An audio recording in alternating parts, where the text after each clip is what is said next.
I'm excited to be here with you guys. Full disclosure though, I am used to hiding in the back behind a computer, so this whole up front thing is a little bit new for me.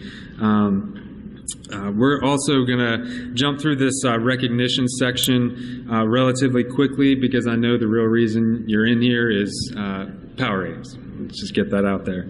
So I want to start with a quick poll. How many of you want your student athletes to be recognized with awards? Show of hands.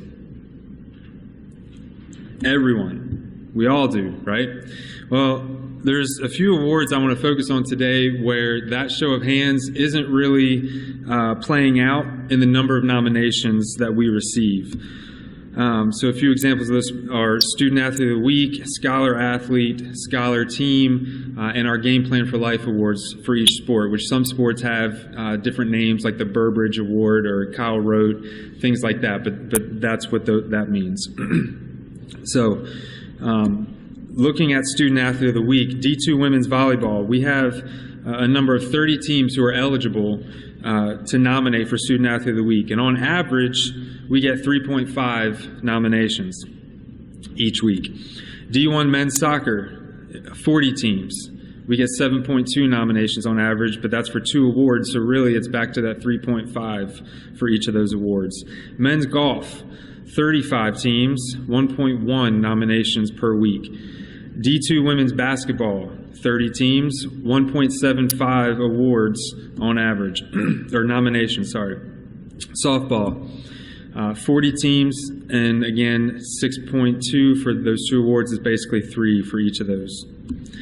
Our Game Plan for Life, D1 Women's Cross Country, 34 teams, we got 3 nominations. D1 Men's Soccer, 40 teams, 3 nominations. Baseball, 47 teams, 2 nominations. D2 Women's Basketball, 30 teams, 3 nominations. Women's Indoor Track and Field, 27 teams, 0 nominations. You get the idea. Now, please don't misunderstand me on this. We don't want you to nominate just to nominate. If you legitimately feel like you don't have a worthy candidate, then don't nominate.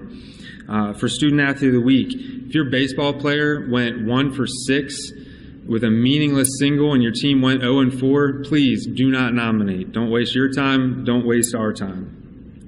But if you really feel like your student athlete deserves some kind of recognition, then please take the time to nominate. Not for the NCCAA, but for your school, for your team, and for that student athlete. We're here to serve you guys, and this is one of the services that we provide. So why don't we nominate? No time. Many of you probably wear multiple hats, several different things going on. Coaches and staff may not be full-time. There's just no time to squeeze it in. No SID. Again, different schools have different budgets, different staffing structures. So without an SID, all those tasks fall on you as the athletic director or the coach. It's too hard. The technology is too hard. You don't understand how to use it. There's too many sections. By the way, how many of you, that's you when you see another email come through from me? Raise your hands? Yeah, I know. Yeah, okay. You can't raise your hand. No chance to win. You might feel like you don't have a shot, so you're not going to waste your time. Or you feel like the same schools always win it. Well, guess what? The same schools are the ones who are nominating each week, so that's why they always get it. You forgot about the due date. There's so many things going on, just can't keep up with the due dates. Again, so many hats, can't keep up with it. Now, these are all very real and valid reasons that may prevent you from nominating, but I'm going to put a few holes in those reasons. If you can take a look at the handout that hopefully you all have. Does anybody not have the nominating tips handout? Okay. So no time, no SID, and it's too hard. Those 3 in my mind can all be kind of grouped together. And my answer to that is make time. We all raised our hands, right? We all want our student athletes recognized. Let's make time. If you're an athletic director, encourage your coaches or your SID to make time. Utilize the NCCAA Help Center and me NCCAA staff if needed. How many of you know we have an NCCAA Help Center? We have an NCCAA Help Center that has walkthrough instructions, walkthrough videos. So if you're not sure how to do something, it's there. Those resources are there, and we are here for you guys as well. No chance to win. If you don't nominate, you have no chance. You never know what others did that week. You have no idea. Maybe everybody else had awful weeks. You had a pretty decent week, but you're like, based on what happened last week, I'm not going to nominate. He doesn't stand a chance.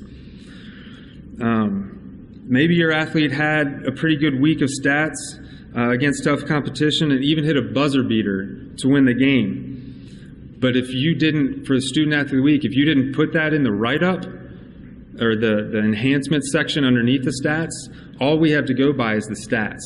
So fill out as much detail as possible, because the stats may not win it for you, but the fact that they had a buzzer beater to beat a conference foe away, all that stuff, that plays into it, and maybe he'd be selected. Don't just put NA. Fill it out. Forgot about the due date. Use our due date calendar. How many of you know we have a due date calendar? Yeah, on our website we have a due date calendar. All the awards, when they're due, and all that stuff. By sport. Utilize it. It's on there. I can send it to you if needed. Set reminders on your phone and your computer. Set reminders. Read the emails that I send. Don't delete them. Some tips specifically for Student Athlete of the Week. It's completed on Teamwork, so you can actually do that on your phone. They have an app. You can do it on their web browser on your phone. You can complete that on Teamwork, on your phone. Complete it once the week of play is finished.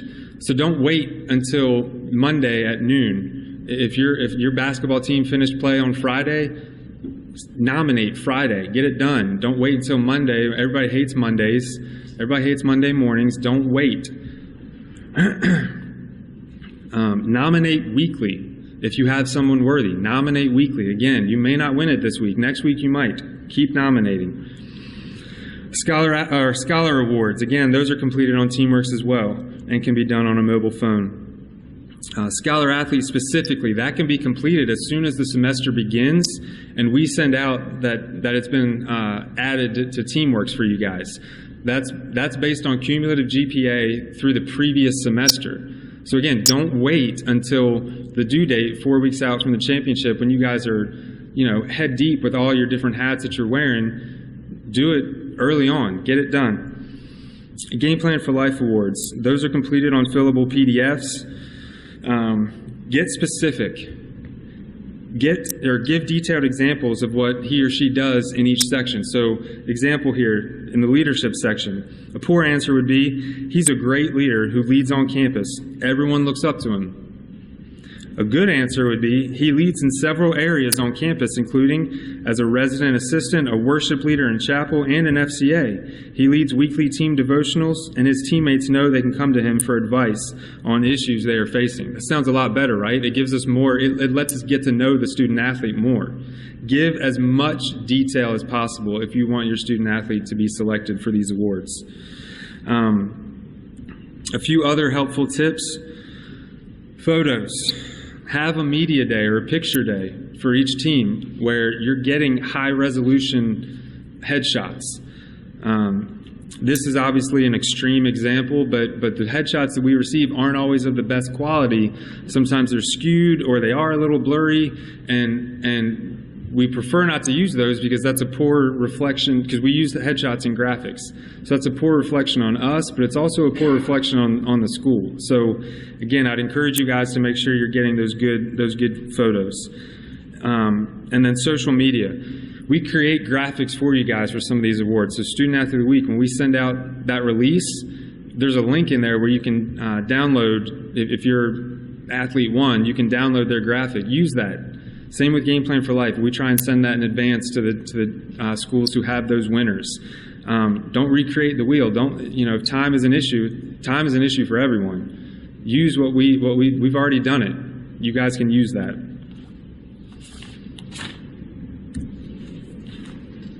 Power ratings. Yeah, pass that out, please. All right. So before we kind of get into this, I just want to lay some things out.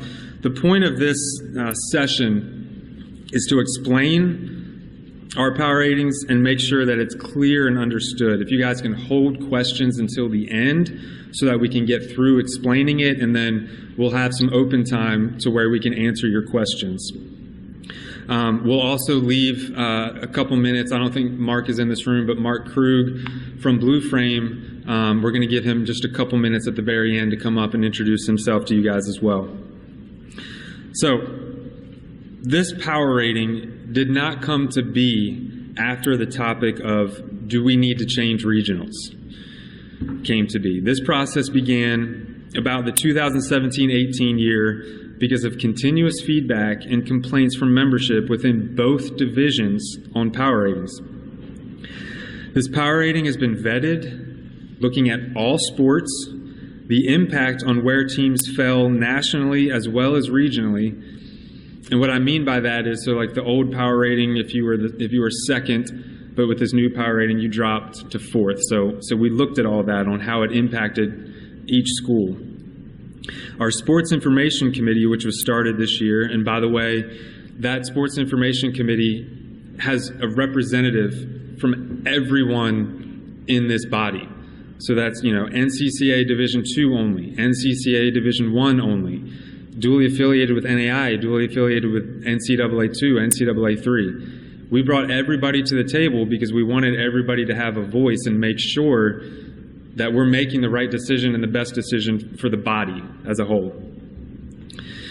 But that committee has spent a lot of time on this. National chairs were all given the opportunity to look at this and provide feedback. That feedback was then reviewed by the Sports Information Committee. The admin committee reviewed it and passed it to go into effect this year, this upcoming year. I know there's going to be questions and even disagreement on certain aspects of this. Is it perfect? Nope. No rating system is. But we as a whole felt it eliminated some glaring issues and is our best method to measure past performance. Also, I think from what I've heard from conversations, there's a fear that this is going to be a radical change, but it's really not. Everybody's worried about how it's going to impact you, where you're going to fall within the ratings. When we compared each rating system and where teams were in the previous system versus this new one nationally, on average, D2 women's volleyball teams moved 1.5 spots. So if they were third, maybe they were fourth. Softball teams moved 2 spots. D2 men's basketball teams moved 3 spots. And it's like that for every sport on average. Regionally, that change was even smaller. There were many instances where there was no movement within the region. So where teams fell in the previous rating is the exact same rating. If you were number 1 in the old one, you were number 1 in this new one. Other times it was 0.5 or 1 spots on average. So hopefully that information kind of eases some of your concerns, and then as we dive into this more, hopefully you feel better about it as well. So why tweak the power ratings?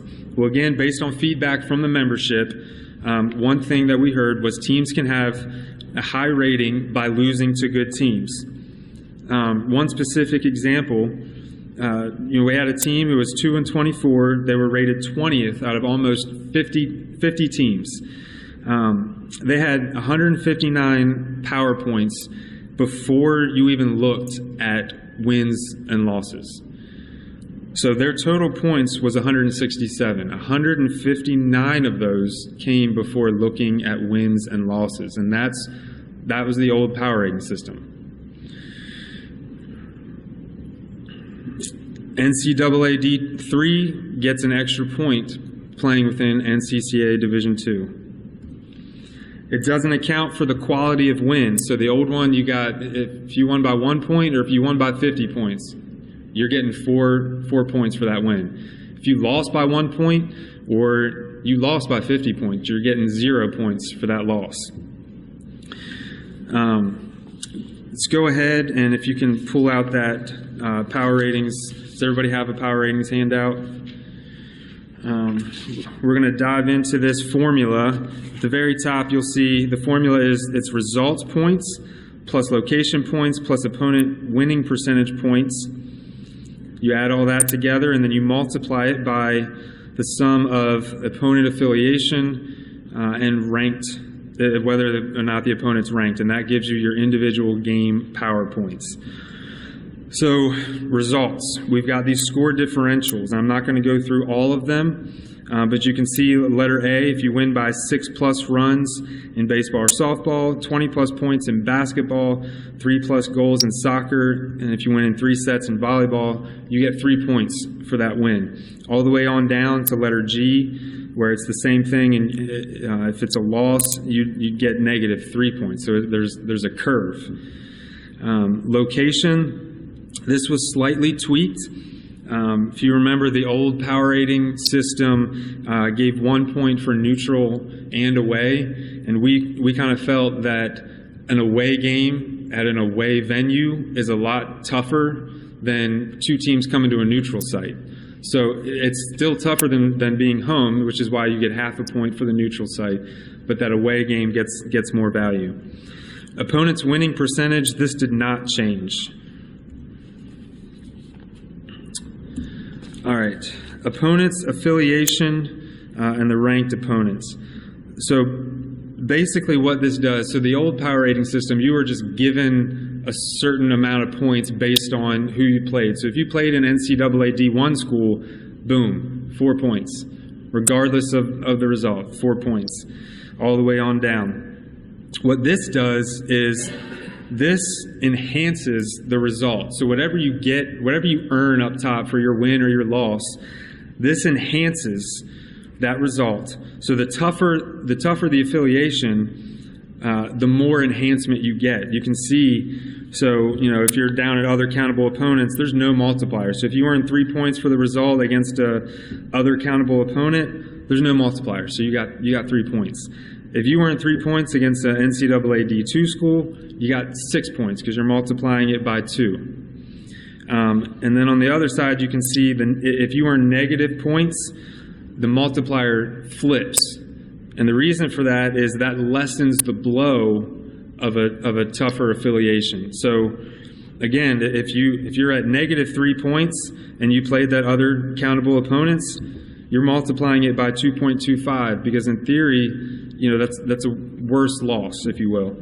But if you earn -3 points against a NCAA D1 school, there's no multiplier because so you could get throttled by an NCAA D1 school, but there's not going to be any multiplier. So pretty much whatever you earn up top is what you can expect to get from that game. And I forgot to mention this, the opponent's winning percentage and the ranked opponents, that is all based on the whatever the opponent's record is as of that Sunday before power ratings come out. So that first power rating always comes out, it's depending on sport, 7, 8, however many weeks after play has already been happening. So whatever that first date is, all those games that have been played up until that point, you look at the opponent's winning percentage as of that Sunday before the power ratings are released that Tuesday. And it's the same for if they're ranked. So if they're ranked as of that Sunday, you're getting this ranked opponent addition. And the way that works is if you played an NCAA D2 school who was ranked, so you have the 2 multiplier, 2.0, but they're ranked, so you're going to add 0.25. So that multiplier becomes 2.25. If you're at negative points and you played at NCAA D2 school, you see the multiplier is 1.25. If they're ranked, you're going to subtract 0.25 because, again, it's lessening the blow because they're a really good team. So that would take it down to 1, which is essentially no multiplier. All right, if you'll flip the page, we're going to jump into these examples. What time does this go to? Is it 10:30? Yeah. Okay. So, again, there's that formula up top. Example 1, Team A defeats Team B. Team B is in NCAA 2 and ranked with a 750 win percentage. It was at a neutral site, and the result was an 88 to 78 win in basketball. So a 10-point win in basketball, it's going to give you 2 points for the result. It was neutral, so you get 0.5. The opponent's win percentage, you earn 3 points. So you add all that up, you get 5.5 for that section. Then it was against NCAA D2 school, so that's 2 points. And they were ranked, so that you add that 0.25. So then you multiply that. So that game you earned 12.375.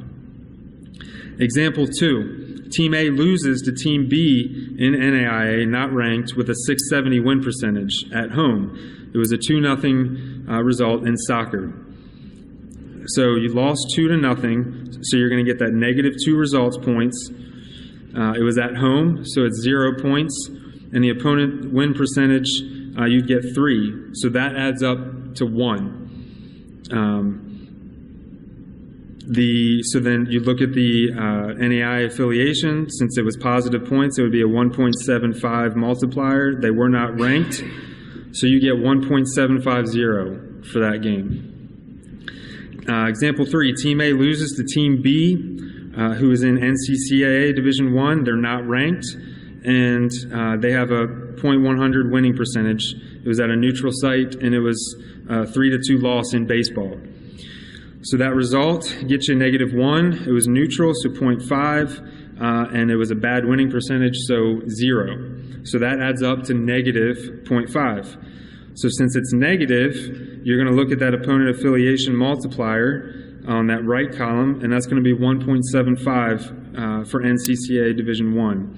So you multiply that, and that result gets you -0.875 for this game. Something else I should note too, the old power rating system did not account for NCCAA top 10 rankings. So you would get, I think you would get an extra point if you played a ranked team who was in NCAA 2, NAIA, but it did not give any points for NCCAA, with the exception of men's basketball Division II, who did their own thing. This power rating does include NCCAA rankings. So the catch is, if it's a dually affiliated school, you always go with their primary affiliation. So if it's an NAIA school and they're not ranked in NAIA, but they are in our top 10, you don't get those ranking points because it doesn't match up. It would only be if it's an NCCAA only school and they're ranked within NCCAA rankings. So a quick review of the changes that we see from these two different power ratings. The old results did not account for quality of wins or losses. This new one does. The old just gave away automatic affiliation points. This new one, the affiliation, again, enhances that result. The old off-court decisions could help determine what your power rating was, right? So you could build your schedule, if you really wanted to, against top competition, get throttled all season, but because you're getting those power points for the affiliation, you're still going to be in the mix. This new one eliminates that, and on-court decisions and results is what's going to determine these ratings.